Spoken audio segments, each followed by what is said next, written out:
आशीर्वाद आटा, classmate copy, Sunfeast biscuit और बिंगो चिप्स, पता है इनका मैन्युफैक्चरर कौन है? वही कंपनी जो gold flag, navy cut, classic और इंडिया किंग्स जैसे सिगरेट्स बनाती है। अब आपको शायद पता ना हो, पर दुनिया में 1 करोड़ से भी ज्यादा लोग स्मोकिंग से नहीं बल्कि इसके धुएं के कांटेक्ट में आने से ही मारे जाते हैं, जबकि जो लोग इसे कंज्यूम करते हैं उनके डेथ के आंकड़े तो 8 करोड़ से भी ज्यादा है। लेकिन इन खतरनाक आंकड़ों के बावजूद किसी को कोई फर्क नहीं पड़ता, क्योंकि हर साल सिगरेट की बिक्री लगातार बढ़ती ही जा रही है। एक्चुअली ये सब पॉसिबल हो पाता है कंपनीज के स्मार्ट मार्केटिंग स्ट्रेटजीज की वजह से, जिसने आज आईटीसी लिमिटेड को 77% शेयर के साथ सिगरेट इंडस्ट्री का मार्केट लीडर बना दिया है। तो आखिर क्या है वो स्ट्रेटजीज जिनकी मदद से बिना कोई एड रन किए इस कंपनी ने सीक्रेटली अपनी मोनोपोली क्रिएट कर ली, और गवर्नमेंट भी इनके बिक्री पर कुछ खास कदम क्यों नहीं उठाती? आइए हम सभी बातों को डिटेल में जानते हैं।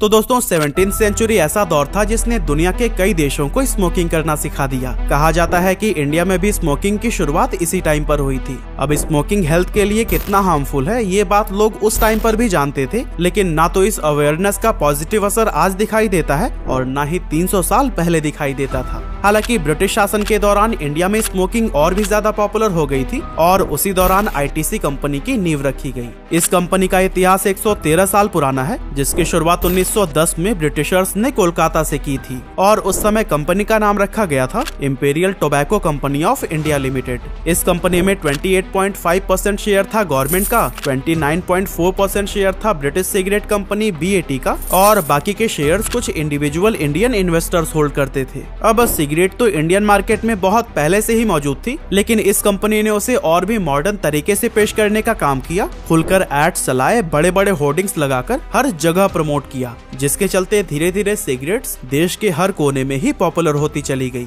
फिर आया साल 1947 जब इंडिया को ब्रिटिश शासन से छुटकारा मिला और इसके कुछ साल बाद बीएटी यानी ब्रिटिश अमेरिकन टोबैको को भी इस कंपनी के शेयर से हाथ धोना पड़ा और फिर 1970 में imperial tobacco company of India का नाम बदलकर इंडिया टोबैको कंपनी लिमिटेड कर दिया गया। अब चूंकि गवर्नमेंट का इस कंपनी में बहुत बड़ा स्टेक था, लेकिन वो अपना नाम एक टोबैको कंपनी के साथ नहीं जोड़ना चाहती थी, इसीलिए 1974 में इंडिया टोबैको कंपनी लिमिटेड को भी बदलकर आईटीसी लिमिटेड कर दिया गया और टोबैको वाली इसकी इमेज को मिटाने की भी कोशिश की गई, जिसमें गवर्नमेंट आज काफी हद तक कामयाब भी दिखाई देती है। लेकिन कंपनी के इस कामयाबी के पीछे का राज सिर्फ कंपनी का नाम बदलना ही नहीं है, बल्कि इसे उन सेक्टर्स में भी डेवलप करना है जो कि हम इंडियंस की लाइफ में वैल्यू रखते हैं। और दोस्तों इसी कोशिश में ही धीरे धीरे आईटीसी बहुत सी कंपनीज का एक ग्रुप बनता चला गया, जिसमें आज Sunfeast, Bingo, Yippee, B Natural, Engage, Savlon और क्लासमेट जैसे कई सारे पॉपुलर ब्रांड शामिल हो चुके हैं, जिनके प्रोडक्ट्स हम डेली बेसिस पर यूज तो जरूर करते हैं, लेकिन हम में से बहुत कम लोग ही जानते हैं कि इन सब का एक ही मालिक है आईटीसी लिमिटेड।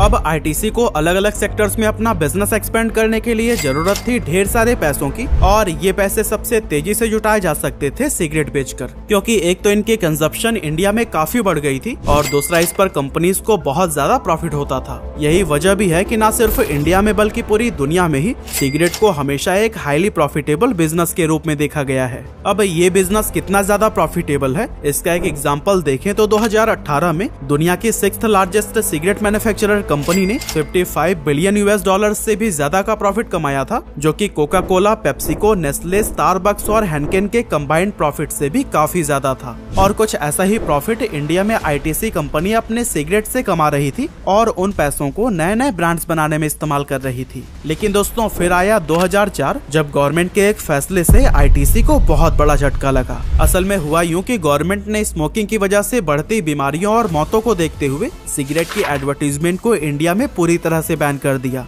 जिसके बाद से आईटीसी सहित और भी कई सिगरेट कंपनीज की मुसीबतें काफी ज्यादा बढ़ गई थी। अब आईटीसी की बाकी कंपनीज जो सिगरेट से कमाए गए प्रॉफिट पर खड़ी थी वो भी भारी नुकसान में जाने लगी। और फिर अब इस सिचुएशन से बाहर निकलने के लिए आईटीसी ने price, place and promotion strategy की हेल्प ली। पर वो कैसे, चलिए समझते हैं। एक्चुअली आईटीसी ने अपने सिगरेट्स को अलग अलग नाम से कई सारे प्राइस कैटेगरीज में लॉन्च किया ताकि हर कस्टमर सेगमेंट इसे आसानी से अफोर्ड कर सके।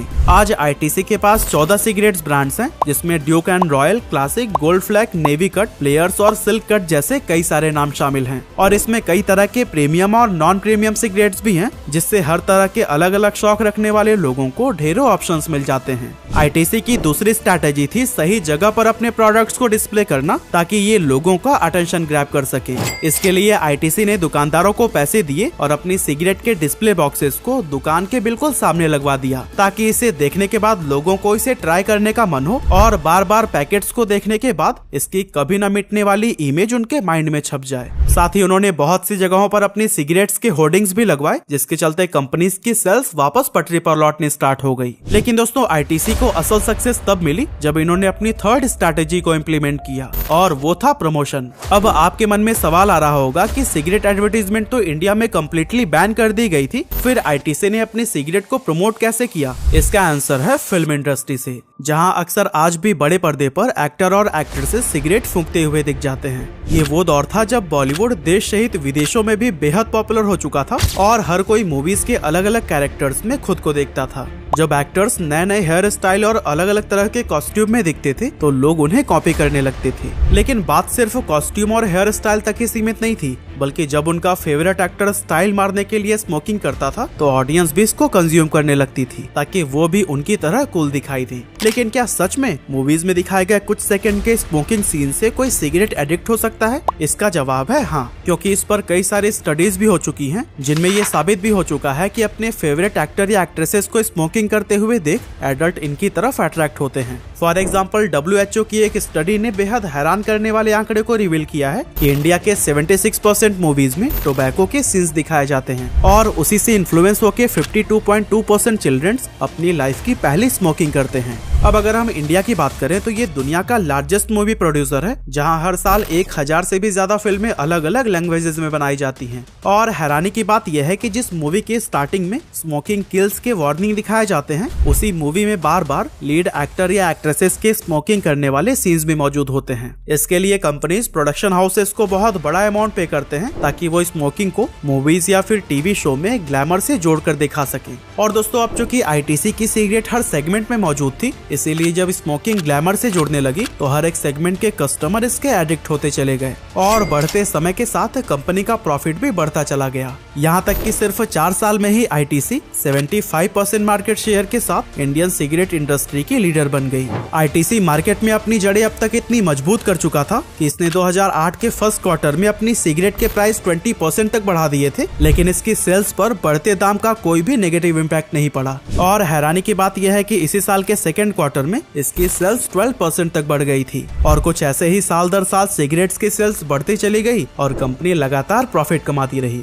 यहाँ तक कि पैंडेमिक आने से जहाँ लोग अपनी हेल्थ को लेकर ज्यादा कॉन्शियस थे, वहीं आईटीसी के प्रॉफिट्स और सेल्स पर इसका कोई खास असर नहीं दिखाई दिया। तभी तो फाइनेंशियल ईयर 2019 में जो इसका प्रॉफिट 12,824 करोड़ रुपए था, वो 2020 में बढ़कर 15,584 करोड़ रुपए हो गया। आपको जानकर हैरानी होगी कि आईटीसी अपना 74% से भी ज्यादा प्रॉफिट सिर्फ सिगरेट बेचकर ही कमाता है। बाकी का लगभग 26% प्रॉफिट इसे फूड, पर्सनल केयर और एजुकेशन जैसे सेक्टर्स के 33 पॉपुलर ब्रांड और इनकी होटल चेन से रिसीव होता है। अपनी कमाल की स्ट्रैटेजीज की वजह से मार्केट कैप के अकॉर्डिंग आज आईटीसी लिमिटेड भारत की 9वीं सबसे बड़ी कंपनी बन गया है, और इस कंपनी के सिगरेट्स देश में ही नहीं बल्कि विदेशों में भी एक्सपोर्ट होते हैं। साथ ही ये अपनी पेरेंट कंपनी BAT, जिससे ये अलग हो चुका है, उसे भी करोड़ों रुपए का रॉ मटेरियल सप्लाई करता है। अब दोस्तों, आप लोगों को लग रहा होगा कि गवर्नमेंट ने सिर्फ सिगरेट्स के एड्स को ही क्यों बैन किया है, सिगरेट्स को क्यों नहीं? तो असल में इसके पीछे गवर्नमेंट का भी प्रॉफिट छिपा है, और हर साल उन्हें इन सिगरेट से करोड़ों रुपए के टैक्सेस मिलते हैं। फॉर एग्जाम्पल, 2020 में सरकार को 356 बिलियन रुपीस का टैक्स मिला था,